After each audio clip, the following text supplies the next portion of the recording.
Hello, my friends. My name is Stanley Wolfe. I've been retired for over 10 years now, and I've learned a thing or two along the way about what it really means to prepare for retirement and what it feels like once you get there. You see, when I first stepped away from full-time work, I had the same nagging questions that so many of you have today. Did I save enough? What if I outlive my money? How do I compare to other folks my age? Not long ago, I got a call from a woman, I'll call her Susan, who had just turned 60. Her voice carried that same mix of hope and fear I remember so well. She said, "Stanley, I know how much I've saved, but I don't know if it's enough. And I can't stop wondering, how much do other people my age have set aside?" Now, that's a powerful question. It's not just about numbers. It's about reassurance, about wanting to know we're not falling behind in the race. And the truth is, Susan's question is the same one that thousands of folks across this country ask themselves every single day. So today, I want to share Susan's story, along with some eye-opening facts and lessons I've gathered, not to scare you, but to encourage you. Because the truth about retirement savings is both more sobering and more hopeful than you might expect. When Susan asked me how much other 60-year-olds had saved, I didn't want to just give her some off-the-cuff guess. Thankfully, we don't have to rely on guesswork. We've got solid studies from Vanguard and from the Federal Reserve. These studies paint a real picture of what retirement savings look like in America for folks in their late 50s and early 60s. Now, before I shared those numbers with her, I told her something important. We've got to understand the difference between an average and a median. Let me put it this way. Imagine 5 neighbors sitting around a picnic table and we're curious about how much they've saved for retirement. One saved $10,000, another saved $100,000, the next saved $250,000, another $500,000, and the last one, well, he's a lucky guy, he saved $2 million. If we take the average, we add up all those numbers and divide by 5. That comes out to $572,000. Sounds impressive, doesn't it? But here's the problem. Only one person had more than $500,000. Everyone else had much less. That's why the median matters. The median simply means the middle number. In our example, the middle value is $250,000. That tells us that half of the neighbors saved less than $250,000 and half saved more. Why does this matter? Because averages are often skewed by a small group of people with big accounts. The median shows what's typical, and typical, my friends, often looks very different from the glossy numbers you see in headlines. So let's go back to Susan's question. How much do people my age have saved? According to Vanguard, the average 401k balance for folks in their late 50s to early 60s is about $207,000. But remember, that's just the 401k. If we zoom out and include IRAs, Roth accounts, and other retirement funds, the Federal Reserve tells us the average retirement savings is around $537,000. Now here's where it gets real. The median numbers, the ones that reflect what's typical, are much lower. Vanguard reports the median 401k balance at about $71,000, and the Federal Reserve, they put the median total retirement savings at just $185,000. Think about that for a moment. Half of Americans in their late 50s and early 60s have saved less than $185,000 for retirement. That's the reality, plain and simple. When I shared this with Susan, she paused. I could hear her breath on the other end of the line.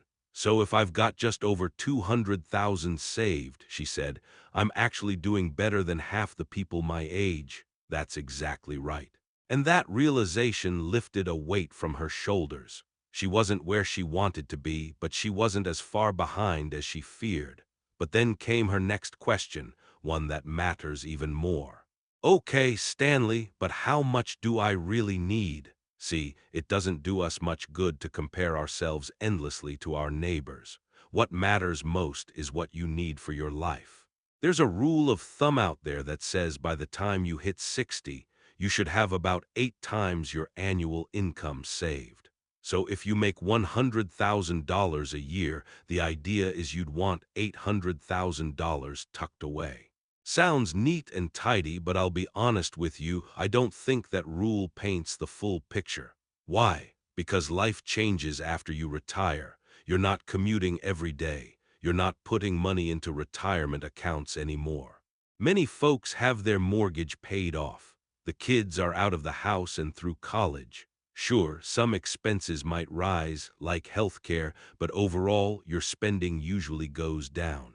I told Susan, instead of aiming for 8 times your income, a more realistic target for most people is closer to 5 times. So, if you earned $100,000 a year, you might need about $500,000 in retirement savings, not $800,000. If you earned $75,000, maybe $375,000 could be enough. And if you earned $50,000, a nest egg of around $250,000 might do the job. These aren't magic numbers. They're starting points, anchors you can use to chart your own course. Let's walk through an example together, because numbers can feel cold until we put them into a real situation. Imagine Susan again. Let's say she and her husband earned about $100,000 combined before retirement. Their annual spending was roughly the same. Now, in retirement, we can expect that number to fall to about 75% of their pre-retirement spending. That means instead of $100,000 a year, they'd probably need about $75,000 to live comfortably. Next, let's factor in Social Security. At their income level, Susan might expect around $2,500 a month, which adds up to about $30,000 a year. And if her husband claims even a spousal benefit, that could add another $15,000. Together, that's $45,000 of income guaranteed. So their real shortfall is not $75,000, it's $30,000. Now, if they want to cover that $30,000 gap using their investments, and they plan to withdraw at around 5% a year, they'd need roughly $600,000 saved. If they had $500,000, they'd be close. That's a far cry from the $800,000 that rule of thumb might scare people into thinking they need.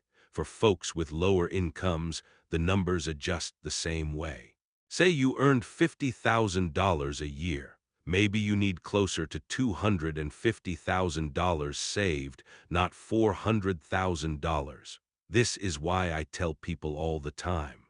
The one-size-fits-all formulas don't always serve us well. You've got to personalize the math. And remember, spending in retirement isn't a straight line. It's more like a smile. In the early years, you spend more, enjoying travel, hobbies, and checking items off the bucket list. As the years go by, spending often dips as life slows down. Then, in later years, healthcare costs may rise again. Knowing that pattern can help you plan more realistically and breathe easier.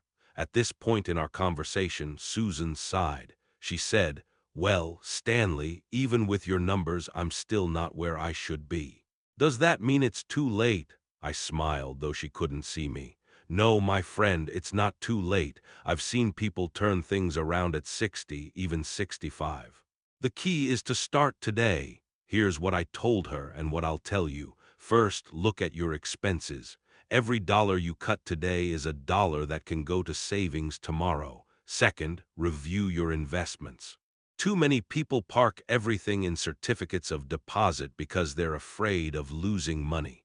But if your money isn't growing, it won't last 30 or 40 years. You need a balanced, optimized portfolio. Third, think creatively about income.